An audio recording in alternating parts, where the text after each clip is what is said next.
Welcome to Blizzard Fire. We hope this video helps fire up your solution. You begin by opening Settings and tapping Sounds and Haptics. This is where iPhone separates ringer/alert volume from media. Tap the ringer and alert slider and drag to the level you want, and make sure Change with Buttons is on if you prefer physical control. Once done, test a ringtone or notification sound to confirm.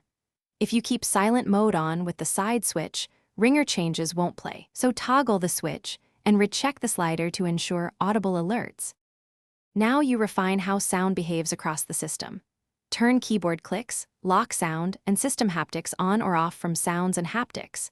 Then go to Accessibility Audio/Visual to adjust balance between left and right, enable mono audio, and configure headphone accommodations for EQ and boost. These help with hearing or headphones. Next, control audio routing. Open Control Center for AirPlay or use Settings Bluetooth to pick devices. Make small adjustments and play media to confirm balance and routing changes. Finish by testing every sound channel. Play music, play a ringtone, receive a call, and trigger notifications so you hear how each setting applies. If audio is wrong, restart the iPhone first.